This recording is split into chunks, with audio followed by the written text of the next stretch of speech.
Hi guys, welcome back to Team Time. It's great to have you guys back. This week we have a very special guest coming up, Amanda. She's one of the ladies that sang for us. So before I get her up here, make sure you guys that are watching on Facebook, tell a friend about it. Do something like that. We're just trying to work on YouTube right now, so hopefully that we can get that going. So just make sure you follow us on YouTube at Christian Youth Commission. And so this week we have a very special guest, Amanda. And she's a very good friend of mine. I've known her since I was itty bitty. And so without further ado, Amanda. Hello everyone, and thanks for watching tonight. I hope everyone's staying safe, washing their hands. I'm a CNA, so that's very important to me, especially with this whole COVID thing going on. But when I first got asked to give a thought for Teen Time, I was kind of in a place where there were so many things I wanted to talk about, but none of them were really relevant to me particularly. And as I prayed, because my best friend told me, you just need to pray about it. And as I prayed and I talked to my mom and I talked to spiritual people in my life, I settled on a topic, and it was about fear. And I think what perfect topic to talk about than during the time we're going through in our world right now, with COVID cases and the rioting and everything. I know there are many people that are scared to even walk the streets. There are many people that even leave their houses right now. And that's what I wanted to talk about. So in Joshua, in the first chapter of Joshua, the Lord anoints Joshua as the successor of Moses, because Moses had died at the end of Deuteronomy. And in Joshua 1:9, the Lord says to Joshua, "Have I not commanded thee, be strong and of a good courage? Be not afraid, neither be thou dismayed, for the Lord thy God is with thee whithersoever thou goest." And I thought it was a great verse because in the book right now, when the Lord anointed or appointed Joshua as the successor to Moses, Moses was a pretty big character in the Bible, and he did pretty great things. And to fill someone's shoes like that, I know it must not have been easy, and Joshua must have been scared when the Lord told him that, and he must have asked God, well, why me? And,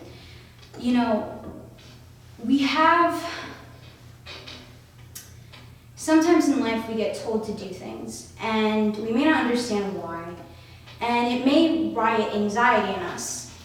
And just because it riots anxiety in us doesn't mean that we have to let that control our lives. And it brings me to my first point, which is just because you have fear doesn't mean fear has to have you. And I heard this actually from a pastor that I follow on Instagram. And I heard this back a really long time ago, and since then, on Instagram you can save things. And I have this little section where it's spiritual quotes. And so when I need reference to spiritual quotes or just a refresher on something spiritual in my life, I go back. And I went back when I was trying to find something to speak for this. And that was one of them. Just because you have fear doesn't mean fear has to have you. And it referenced Joshua 1:9.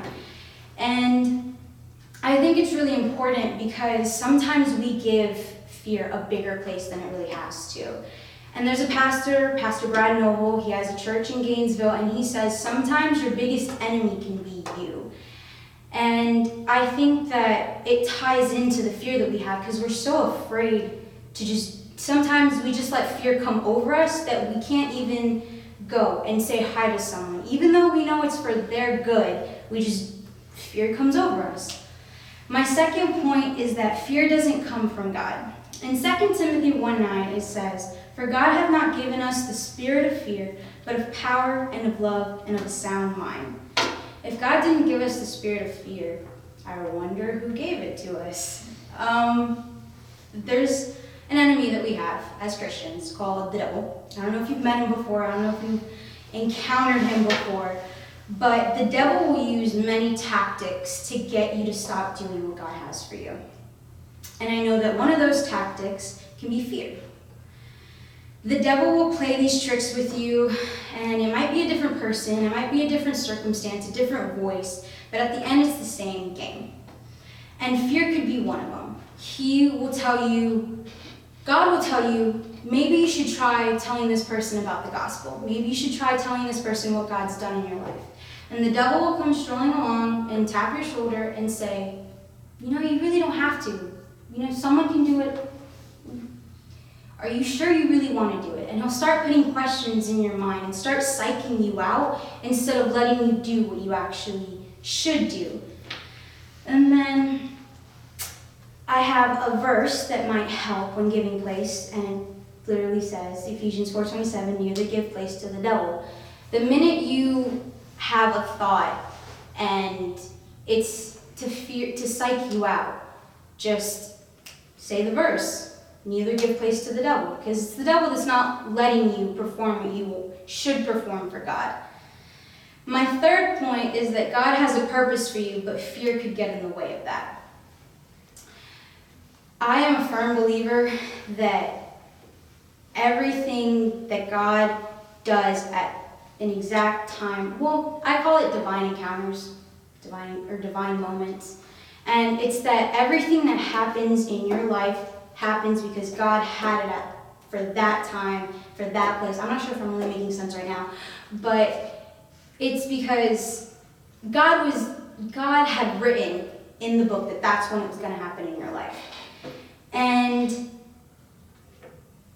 I'm not sure what I was trying to get with this, but God has a purpose for each and every one of our lives. We were all created equal, but we were all created with a different purpose. And sometimes when you have fear in the way of that, it could block you from hindering what God's purpose for your life is. And in Psalms 56, verse 3, it says, what time I am afraid, I will trust in thee. I had a teacher in high school who always told me, I was a band kid, and he would always tell us, on the other side of fear awaits success. And I think that's really true, because if we are just able to pray to God and say, God, what time I am afraid, I will trust in thee, and we can go through it, we would be able to accomplish so many great things. And another thing that I have to add on to that is that a former principal of mine has this saying, and it's called, get out of your comfort zone. We as teenagers really like to be in places where we're comfortable.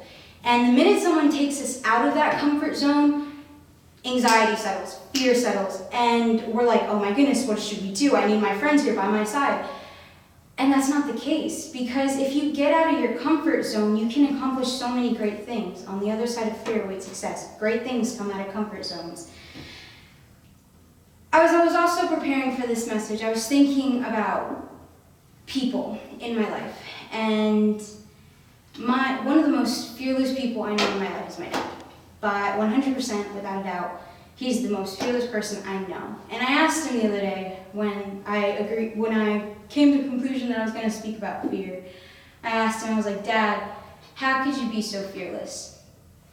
And he said, well, if I had fear, I would never get anything done.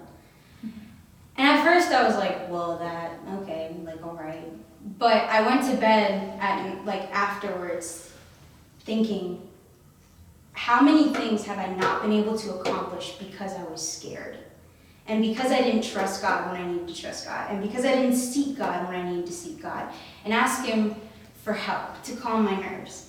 And so, as I conclude, my challenge to you guys is to get out of your comfort zones. And to be like Joshua. Even though he was afraid, he was able to lead his people to the promised land. And I think that fear is something that has definitely captured a lot of people and has put people in this sort of trance to not be able to do anything. But have courage and be strong. Thanks for having me. All right, so that was a great lesson or thought or whatever you want to call it by Amanda. I really appreciate her coming up and doing that. That way I didn't have to do it this week. But one of the things